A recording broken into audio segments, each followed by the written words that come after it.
जय हिंद। नमस्कार साथियों, कैसे हैं आप सभी लोग। उम्मीद करते हैं कि आप सभी लोग अच्छे होंगे और आप सभी लोग की तैयारी बिल्कुल अच्छी तरीके से चल रही होगी।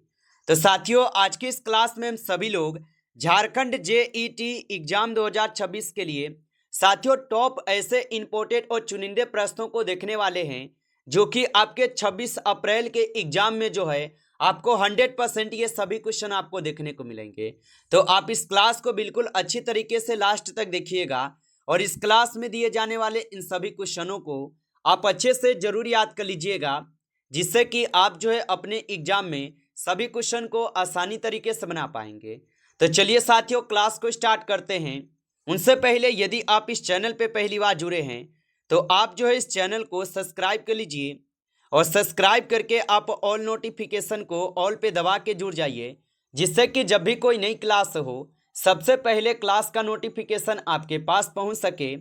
तो आप इस चैनल को सब्सक्राइब जरूर कर लीजिएगा, साथ ही साथ आप जो है इस क्लास को भी लाइक जरूर कर लीजिएगा।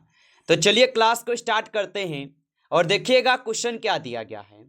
क्वेश्चन दिया गया है कि शिक्षण एक अंत क्रियात्मक प्रक्रिया है और यह कथन किस पर आधारित है। चलिए बताइएगा। ये सभी क्वेश्चन काफी इंपॉर्टेंट और चुनिंदे प्रश्न हैं जो आपके एग्जाम में 100% जो है पूछे जाएंगे। आप अच्छे से इन सभी प्रश्नों को याद कर लीजिएगा और बताइएगा कि शिक्षण एक अंत क्रियात्मक प्रक्रिया है, ये कथन किस पर आधारित है। तो याद रख लीजिएगा, ये कथन जो है शिक्षक और छात्र के बीच द्विपक्षीय संवाद पर आधारित है। ऑप्शन बी सही जवाब है। आगे देखेंगे, क्वेश्चन पूछा गया है सीखने सिखाने की प्रक्रिया में इसके फोल्डिंग का क्या अर्थ है। चलिए बताएंगे। तो सीखने सिखाने की प्रक्रिया में इसके फोल्डिंग का क्या अर्थ होगा। तो इसका अर्थ हो जाएगा शिक्षक द्वारा अस्थायी सहायता प्रदान करना। ऑप्शन यहाँ पे बी सही जवाब है। आगे देखिएगा, क्वेश्चन पूछा गया है कि ब्लूम के वर्गीकरण के संज्ञानात्मक क्षेत्र में सबसे ऊंचा स्तर कौन सा है। चलिए बताइएगा। तो ब्लूम के वर्गीकरण के संज्ञानात्मक क्षेत्र में सबसे ऊंचा स्तर कौन सा है। तो याद रख लीजिएगा, ये सृजन हो जाएगा। ऑप्शन यहाँ पे डी सही जवाब है, सृजन होगा, याद रखिएगा। अगला क्वेश्चन यहाँ पे दिया गया है कि प्रॉब्लम बेस्ड लर्निंग में मुख्य रूप से किस पर जोर दिया जाता है। चलिए बताइए। तो प्रॉब्लम बेस्ड लर्निंग में मुख्य रूप से किस पर जोर दिया जाता है। तो याद रख लीजिएगा, ये दिए जाते हैं वास्तविक जीवन की समस्याओं का समाधान पे। ऑप्शन आपका बी जो है यहाँ पे इस क्वेश्चन का सही जवाब दिए गए हैं। आगे देखेंगे, क्वेश्चन पूछा है कि अधिगम अक्षमता वाले बच्चों के लिए जो है यहाँ पे कौन सी शिक्षण विधि सबसे उपयुक्त है। तो अधिगम अक्षमता वाले बच्चों के लिए कौन सी शिक्षण विधि सबसे उपयुक्त है। तो याद रख लीजिएगा, यहाँ पे बहुसंवेदी शिक्षण होगा। ऑप्शन आपका बी सही जवाब है, बहुसंवेदी शिक्षण। आगे देखेंगे, क्वेश्चन पूछा है कि शोध का प्रथम चरण कौन सा है। चलिए बताएंगे आप कि शोध का प्रथम चरण कौन सा है। तो शोध का प्रथम चरण होगा समस्या का चयन। ऑप्शन यहाँ पे बी सही जवाब है, समस्या का चयन। आगे देखेंगे, क्वेश्चन पूछा है कि आगमनात्मक और निगमनात्मक विधियों में मुख्य अंतर क्या है। चलिए बताइए। तो आगमनात्मक और निगमनात्मक विधियों में मुख्य अंतर क्या है। तो इसका मुख्य अंतर हो जाएगा आप सभी लोगों का आगमनात्मक विशेष में सामान्य, निगमनात्मक सामान्य से विशेष। ऑप्शन यहाँ पे आप लोग का क्या होगा। तो यहाँ पे ऑप्शन बी जो है इस क्वेश्चन का सही जवाब होगा। आगे देखेंगे, क्वेश्चन पूछा गया है कि शोध डिजाइन का मुख्य उद्देश्य क्या है। चलिए बताएंगे कि शोध डिजाइन का मुख्य उद्देश्य क्या है। तो शोध डिजाइन का मुख्य उद्देश्य जो होगा ये शोध को सही दिशा और ढांचा प्रदान करना होगा। ऑप्शन यहाँ पे 20 क्वेश्चन का सही जवाब दिए गए हैं। आगे देखेंगे, क्वेश्चन पूछा है कि केस स्टडी किस प्रकार का शोध है। चलिए बताएंगे आप कि केस स्टडी किस प्रकार का शोध हो जाएगा। तो केस स्टडी जो है ये गुणात्मक शोध विधि हो जाएंगे। ऑप्शन यहाँ पे 20 सही जवाब है, गुणात्मक शोध विधि होगा।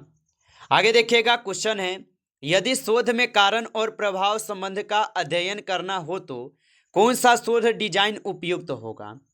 चलिए बताइए। तो यदि शोध में कारण और प्रभाव संबंध का अध्ययन करना हो तो कौन सा शोध डिजाइन उपयुक्त होगा? तो याद रख लीजिएगा, यहाँ पे आपके प्रयोगात्मक शोध उपयोग होगा। ऑप्शन सी आपका सही जवाब है। आगे देखिएगा, क्वेश्चन पूछा है कि शोध नैतिकता का उल्लंघन कब होता है। चलिए बताएंगे कि शोध नैतिकता का उल्लंघन कब होता है। तो ये होते हैं आपके साहित्यिक चोरी में। ऑप्शन यहाँ पे बी सही जवाब है, साहित्यिक चोरी। आगे देखेंगे, प्रश्न दिया गया है, प्रश्न पूछा है कि सूचित सहमति का क्या अर्थ है। चलिए बताइए, तो सूचित सहमति का क्या अर्थ होगा। तो सूचित सहमति का अर्थ होता है प्रतिभागी को शोध के बारे में पूरी जानकारी देकर सहमति लेना। ऑप्शन यहाँ पे 20 क्वेश्चन का सही जवाब है। आगे देखेंगे, प्रश्न पूछा है कि परिकल्पना का शून्य रूप क्या दर्शाता है। चलिए बताएंगे, तो परिकल्पना का शून्य रूप क्या दर्शाता है। तो याद रख लीजिएगा, ये आपके दो चरों में कोई संबंध नहीं को दर्शाते हैं। ऑप्शन यहाँ पे 20 सही जवाब है। आगे देखिए, प्रश्न पूछा है कि एक्शन रिसर्च का मुख्य उद्देश्य क्या है। बताइए कि एक्शन रिसर्च का मुख्य उद्देश्य क्या है। तो इसका मुख्य उद्देश्य होता है व्यवहारिक समस्या का त्वरित समाधान। ऑप्शन आपका बी जो इस क्वेश्चन का सही जवाब है। आगे देखेंगे, प्रश्न पूछा है कि शोध में वैधता का क्या अर्थ है। चलिए बताइए, और आप अभी तक इस क्लास को लाइक नहीं किए हैं तो आप इस क्लास को एक बार लाइक कर लेंगे। नए जुड़े हैं आप इस चैनल पे तो आप इस चैनल को सब्सक्राइब करके ऑल नोटिफिकेशन को ऑल पे दबा के जुड़ जाइए, जिससे कि जब भी कोई नई क्लास हो सबसे पहले क्लास का नोटिफिकेशन आपके पास पहुंच सके। तो आप इस चैनल को सब्सक्राइब जरूर कर लीजिएगा और बताइएगा कि शोध में वैधता का क्या अर्थ होगा। तो शोध में वैधता का अर्थ होगा उपकरण वही मापे जो मापना चाहिए। ऑप्शन ए यहाँ पे इस क्वेश्चन का सही जवाब होगा। आगे देखेंगे, प्रश्न दिया गया है, शोध में विश्वसनीयता का क्या अर्थ है। चलिए बताइए, तो शोध में विश्वसनीयता का क्या अर्थ होगा। तो शोध में विश्वसनीयता का जो अर्थ हो जाएगा, ये आप सभी लोग का क्या हो जाएगा। तो याद रख लीजिएगा, इसका अर्थ होगा यहाँ पे उपकरण बार बार एक जैसे परिणाम दे। ऑप्शन यहाँ पे 20 क्वेश्चन का सही जवाब है। आगे देखेंगे, प्रश्न है, साहित्यिक चोरी से बचने का सबसे अच्छा तरीका क्या है। तो साहित्यिक चोरी से बचने का सबसे अच्छा तरीका जो होगा, ये आपके उचित उदाहरण और संदर्भ देना होगा। ऑप्शन आपका 20 सही जवाब है। आगे देखेंगे, प्रश्न है कि पीयर रिव्यू का उद्देश्य है। चलिए बताएंगे, तो पीयर रिव्यू का उद्देश्य क्या होगा। तो पीयर रिव्यू का उद्देश्य जो है शोध की गुणवत्ता और सनीयता की जांच होगा। ऑप्शन ए सही जवाब है। यहाँ पे शोध की गुणवत्ता और सनीयता की जांच। आगे देखिए, प्रश्न पूछा है कि मौलिक शोध और अनुप्रयुक्त शोध में मुख्य अंतर क्या है। तो मौलिक शोध और अनुप्रयुक्त शोध में मुख्य अंतर क्या है। तो इसका मुख्य अंतर होगा यहाँ पे मौलिक ज्ञान वृद्धि, अनुप्रयुक्त व्यवहारिक समस्या समाधान। ऑप्शन ए सही जवाब है। आगे देखेंगे, प्रश्न दिया गया है, शोध प्रस्ताव में क्या शामिल जो है होता है। चलिए बताएंगे, तो शोध प्रस्ताव में क्या शामिल होता है। तो शोध प्रस्ताव में शामिल होता है क्या। तो याद रख लीजिएगा, इसमें शामिल होते हैं आपके समस्या, उद्देश्य, विधि, सीमाएं। ऑप्शन यहाँ पे 20 क्वेश्चन का सही जवाब है, याद रखेंगे। आगे देखिए, प्रश्न दिया गया है, यदि संदेश भेजने वाला और प्राप्त करने वाला एक ही सांस्कृतिक पृष्ठभूमि साझा नहीं करते हैं तो ये किस प्रकार की बाधा कहलाती है। तो याद रख लीजिएगा, ये आपके सांस्कृतिक बाधा कहलाती है। ऑप्शन ए को यहाँ पे आप सही जवाब करेंगे, सांस्कृतिक बाधा कहलाती है। चलिए अगला क्वेश्चन देखेंगे। क्वेश्चन पूछा है कि पैरा लैंग्वेज का संबंध जो है ना, ये किससे होता है। चलिए बताएंगे कि पैरा लैंग्वेज का यहाँ पे संबंध किससे होगा। तो पैरा लैंग्वेज का संबंध हो जाएंगे आवाज का उतार चढ़ाव से। ऑप्शन यहाँ पे सी सही जवाब है, आवाज के उतार चढ़ाव से। आगे देखेंगे, प्रश्न पूछा गया है, यहाँ पे प्रश्न पूछा है, किसी संदेश को श्रोताओं के अनुसार ढालने की प्रक्रिया क्या कहलाती है। तो किसी संदेश को श्रोताओं के अनुसार ढालने की प्रक्रिया क्या कहलाती है। तो याद रखेंगे, ये प्रक्रिया कहलाती है ऑडियंस एनालिसिस। ऑप्शन यहाँ पे डी सही जवाब है।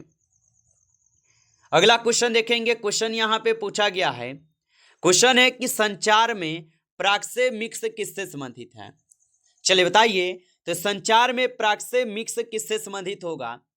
तो ये संबंधित हो जाएंगे व्यक्तिगत दूरी से। ऑप्शन बी सही जवाब है, व्यक्तिगत दूरी से। आगे देखेंगे, प्रश्न है कि काइनेमिक्स किस प्रकार के संचार का अध्ययन करता है। तो काइनेमिक्स किस प्रकार के संचार का अध्ययन करता है, तो आप अच्छे से इनको याद रखेंगे। ये प्राप्त करते हैं किस प्रकार के, तो यहाँ पे इस क्वेश्चन का आप सही जवाब ऑप्शन बी लगाएंगे, शारीरिक हाव भाव को। ऑप्शन यहाँ पे बी सही जवाब है। आगे देखिए, प्रश्न पूछा है कि प्रभावी संचार में समानुभूति का क्या महत्व है। तो प्रभावी संचार में समानुभूति का क्या महत्व होगा, तो इसका महत्व हो जाएंगे यहाँ पे क्या, तो आप बताएंगे इसका महत्व है श्रोता की भावनाओं को समझना। ऑप्शन यहाँ पे 20 क्वेश्चन का सही जवाब है। आगे देखेंगे, प्रश्न पूछा गया है और प्रश्न क्या है कि प्रभावी संचार में सहानुभूति का क्या महत्व है। चलिए बताइए, तो प्रभावी संचार में सहानुभूति का क्या महत्व है, तो इसका महत्व होगा श्रोता की भावनाओं को समझना। ऑप्शन यहाँ पे 20 सही जवाब है। अगला प्रश्न देखेंगे कि संचार के SMCR मॉडल को किसने प्रस्तुत किया था। तो संचार के SMCR मॉडल को किसने प्रस्तुत किया था, तो इसको प्रस्तुत किए थे यहाँ पे कौन, तो बर्लोन किए थे। ऑप्शन यहाँ पे सी सही जवाब है। अगला प्रश्न है कि अफवाहों के माध्यम से संचार किस प्रकार का संचार है। तो अफवाहों के माध्यम से संचार किस प्रकार का संचार हो जाएगा, तो याद रख लीजिएगा, ये हो जाएंगे आपके अनौपचारिक संचार। ऑप्शन यहाँ पे बी सही जवाब है, अनौपचारिक संचार होगा। आगे देखेंगे, प्रश्न पूछा गया है यहाँ पे कि संचार में क्रोनेमिक्स किससे संबंधित है। चलिए बताएंगे कि संचार में क्रोनेमिक्स किससे संबंधित है, तो ये संबंधित है समय के उपयोग से। ऑप्शन ए सही जवाब है, समय के उपयोग से। आगे देखिए, प्रश्न है प्रभावी लिखित संचार में संक्षिप्तता का क्या अर्थ है। बताइए, तो प्रभावी लिखित संचार में संक्षिप्तता का क्या अर्थ होगा, तो इसका अर्थ हो जाएगा संक्षिप्त और स्पष्ट लेखन। ऑप्शन यहाँ पे 20 क्वेश्चन का सही जवाब है। आगे देखेंगे, क्वेश्चन है कि संचार में फल्टी किस समस्या को दर्शाता है।